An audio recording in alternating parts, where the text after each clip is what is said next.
ពិតជាគួរឲ្យសោកស្ដាយខ្លាំងមែនទែនសម្រាប់កីឡាករស៊ុបភលេកដែលត្រូវបានបាត់បង់ខ្សែក្រវ៉ាត់មុនការប្រកួតឈានចូលមកដល់ដែលនឹងត្រូវប៉ះជាមួយនឹងកីឡាករណាប៊ីលនៅថ្ងៃទី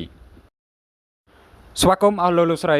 អ្នកនាងកញ្ញាវិលមកជួបគ្នាជាថ្មីជាមួយនឹងព័ត៌មានកីឡាជាតិនិងអន្តរជាតិប្រចាំថ្ងៃដូច្នេះសូមចុច Subscribe និងដាក់រូបកណ្ដឹងម្នាក់មួយផងដើម្បីទទួលបាននូវព័ត៌មានថ្មីនិងមុនគេបង្អស់នៅក្នុងដៃរបស់លោកអ្នកនៅពេលនេះ admin មានជាព័ត៌មានមួយទៀតហើយជំវិញតាក់ទងជាមួយនឹងកីឡាករ Super League គឺអាចនឹងបាត់បង់ខ្សែក្រវ៉ាត់វ័នរបស់ខ្លួនមុនការប្រកួតឈានចូលមកដល់ដោយសារតែគាត់តេស្តសារធាតុទឹកនៅក្នុងខ្លួននឹងគឺធ្លាក់បងប្អូនអញ្ចឹងដល់យោងទៅតាមការដែលបង្ហោះនៅលើបណ្ដាញគណនី page មួយដែលមានឈ្មោះថា Power Sport ដែលផុសភ្ជាប់ជាមួយនឹងរូបភាពមួយសន្លឹករបស់កីឡាករ Super League ហើយបានសរសេរនៅសំណេរយ៉ាងដូចនេះ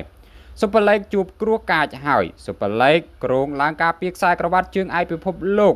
មួយថៃ World Championship ទល់នឹងកីឡាករ Nabil នៅសង្វៀនវ័ន172ដែលធ្វើឡើងនៅឯប្រទេសជប៉ុននាថ្ងៃទី23ខែមីនាឆ្នាំ2025គឺនៅថ្ងៃស្អែកនេះតែម្ដងនៅក្នុងការថ្លឹងទម្ងន់មុនការប្រកួតរបស់ Super League មានទម្ងន់145ផោនប៉ុន្តែសារធាតុទឹកនៅក្នុងខ្លួនរបស់គាត់គឺ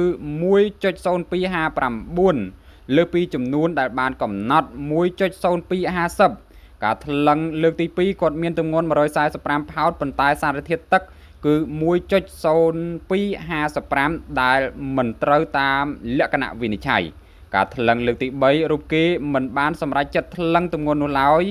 ហើយជុំវិញតាក់ទងជាមួយនឹងបញ្ហានេះរូបគេអាចនឹងបាត់បង់នៅខ្សែក្រវ៉ាត់របស់ខ្លួនដោយស្វ័យប្រវត្តិតែម្ដងអញ្ចឹងជុំវិញតាក់ទងជាមួយនឹងគេហៅថាលក្ខខណ្ឌនៃការប្រកួតគេធ្វើការដែលតេស្តមកចត់ខ្លាំងមែនទែនបងប្អូនសំបីតែជាតិទឹកក៏គេត្រូវការដែលផ្ទៀងផ្ទាត់ឲ្យត្រូវទៅតាមស្តង់ដារដែលគេបានកំណត់ផងដែរហើយតាក់ទងជាមួយនឹងគីឡូអាចនិយាយបានថាមិនជាបញ្ហាទេប៉ុន្តែអ្វីដែលជាបញ្ហាគឺធ្វើការដែលតេស្តសារធាតុទឹកអត់ជាប់អញ្ចឹងវាជារឿងមួយដែលគួរឲ្យសោកស្ដាយហើយយ៉ាងណាចំពោះការប្រកួតគឺនៅដំណើរការធម្មតាទេបងប្អូននៅតែប៉ះគ្នាចំពោះ Super League ហើយនិង Nabil